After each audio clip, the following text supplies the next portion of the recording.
Puente a la Salud es presentado por Hospital San José. Y está aquí el infectólogo pediatra Alejandro González Mares. Recomendaciones para el regreso a clases que nos diga.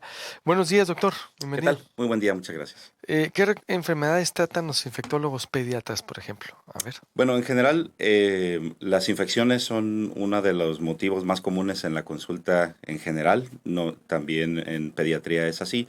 Pero los infectólogos pediatras nos hacemos cargo más bien de las infecciones más severas, de las infecciones que tienen una necesidad de tratamientos complejos, de combinación de antibióticos, de infecciones multiresistentes o de aquellos pacientes que tienen infecciones pero que sus condiciones de comorbilidad hacen, por ejemplo, que sea más susceptible a tener complicaciones severas. Por ejemplo, los niños que tienen cáncer, los niños que están bajo tratamientos inmunosupresores, etcétera. ¿Cuáles son los cuidados que deben de tener los niños para este regreso a clases, por ejemplo? Al padre de familia, ya que estamos en esta transición, ¿por dónde deben de empezar?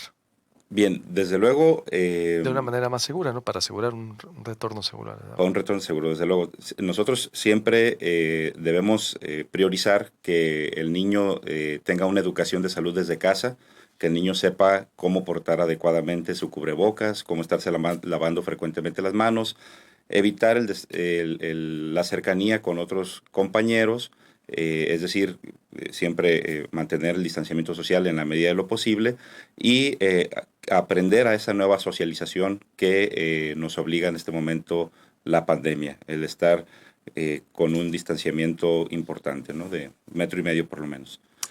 ¿Cuáles son las infecciones más comunes en los menores y que deben de cuidar? De las infecciones más comunes es, de acuerdo a los grupos de edades, los niños menores de 3 meses generalmente se infectan por bacterias que adquieren en el momento del nacimiento o un poco previo al nacimiento. Después de esas edades hasta los 2 años, generalmente las infecciones son virales, más comúnmente por rotavirus o por virus sincicial respiratorio, que son los dos virus más prevalentes a nivel mundial en esos grupos etarios. Y posteriormente, entre los 2 y los 6 años, los virus son también predominantes, pero se integran otros virus como coxsackievirus, adenovirus, norovirus. Podemos ver en este momento, por ejemplo, muchos cuadros febriles que cursan también con síntomas catarrales y que cursan con exantema en la piel, es decir, como un sarpullido que puede ser color rosado, color rojo, es un exantema generalizado generalmente y a veces ampollitas en todo el cuerpo, incluyendo incluso la boca, y estos son por virus que se ven más frecuentemente en los periodos de lluvia como los que estamos cursando. Después de los 6 años, las bacterias son los agentes etiológicos más comunes de las infecciones y generalmente son infecciones mucho menos severas, pero que también son de la competencia del infectólogo, porque eventualmente hay niños que hacen todavía neumonías y se siguen hospitalizando, no tanto como a los que nos tocó la era prevacunal, antes de que llegara la vacuna de neumococo en el 2006, teníamos los hospitales llenos de niños con neumonías y complicaciones de las neumonías. Antes de que tuviéramos la vacuna de rotavirus en el 2009, por ejemplo, en los hospitales podíamos ver hasta el 90% de los niños hospitalizados acudían por diarrea.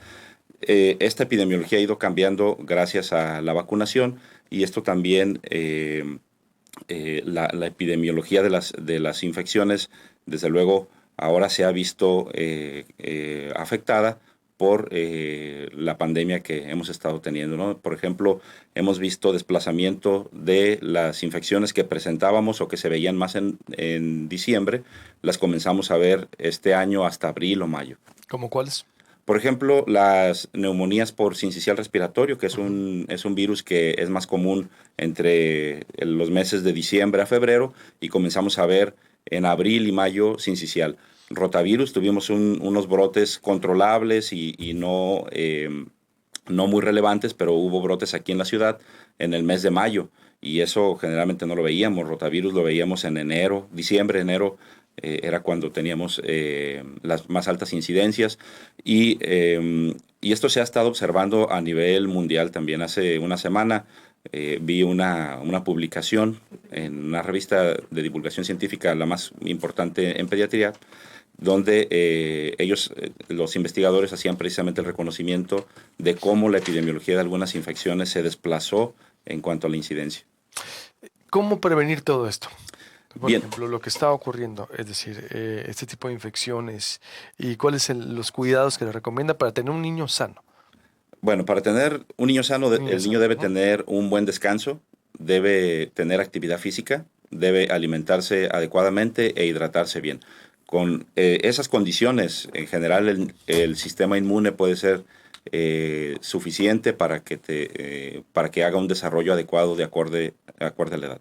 Hablando del descanso, a ver, es muy importante porque el niño que está en la tablet y ahora yo le decía, el adulto le ha aprendido dice Robin Sharma, si quieres tener un buen sueño, 1 hora antes que vayas a dormir, deja de revisar el celular, deja de revisar toda la tecnología. Imagínate con los niños, con la tele, con el celular y todo.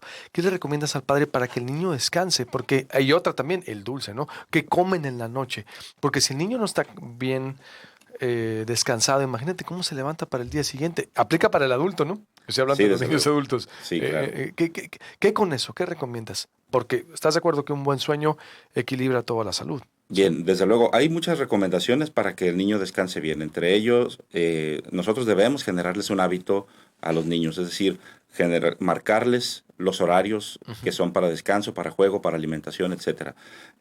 Evidentemente, si le damos una carga de glucosa importante o grande en las horas previas al descanso, el niño todavía va a tener mucha energía que quiere gastar y entonces se va a ir a la cama y va a haber frustración por parte de los padres de que ese niño no se duerme rápido y está llamándoles desde su habitación, etcétera. Entonces, el niño debe tener actividad física, debe hidratarse bien y preferentemente no comer cargas altas de azúcares de las 5 de la tarde en adelante. ¿Y lo del celular? Bueno, lo del celular, desde luego, hay que evitarles y hay que limitarles el tiempo de pantalla. Un niño menor de 5 años idealmente no debería tener acceso a las tecnologías por más de 30 minutos al día. Sin embargo, bueno, las condiciones ahora en la pandemia han hecho que en cierta forma, relajemos esas recomendaciones porque pues para los niños ha sido también muy estresante solamente estar dentro de casa. Entonces, pero sí es importante limitarles los horarios de acceso a pantallas. Por último, ¿cuándo hay, bueno, dos preguntas más. ¿Cuándo hay que acudir con un infectólogo, pediatra? ¿Cuándo? Generalmente el infectólogo pediatra somos médicos que trabajamos a través de interconsultas, es decir, el niño generalmente acude al seguimiento con su pediatra y cuando el pediatra considera que hay una infección que no es o que se está saliendo de lo común es cuando nos piden valoración para nosotros. Pero también puede acudir directamente a alguien cuando tiene dudas sobre vacunas, cuando tiene desfasado su esquema de vacunación y que no sabe qué vacunas le van a ir tocando y en qué momentos. También cuando alguien sospecha de que hay una inmunodeficiencia o que hay una condición de que el niño se está enfermando muy frecuentemente o que se sospecha de algunas neumonías poco comunes como las producidas por tuberculosis, que somos el segundo estado en incidencia a nivel nacional, o por un hongo que también somos susceptibles los que vivimos aquí en Sonora, que se llama coccidioidomicosis. Esas son competencias del infectólogo pediatra. Bien, ¿algunas recomendaciones para los niños que regresaron a clases? Sí, desde luego. Para cerrar. Claro que sí, pues los que ya regresaron, felizmente llevan la bandera de la responsabilidad en este momento. Lo ideal, siempre yo estuve recomendando previamente una triada para el ideal regreso a clases, es que los niños que era más seguro que regresaran eran los que habían tenido una infección por coronavirus reciente en los últimos 8 meses, porque hipotéticamente ellos todavía tendrían inmunidad natural. Los niños que son hijos de padres que ya están vacunados, porque estos tendrían menos riesgo de infectarse en casa y luego llevar la infección a la escuela, y los niños que no tengan comorbilidades, como una obesidad mórbida o asma descontrolada. Hay muchos niños con rinitis alérgica o asma, pero que están bien controlados y que estos no representan un riesgo mayor de complicaciones por COVID.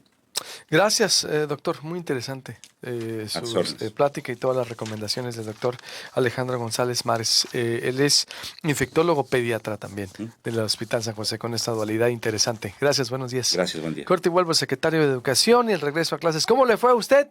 Compártanos su testimonio aquí en Proyecto Puente. Volvemos. Puente a la Salud fue presentado por Hospital San José.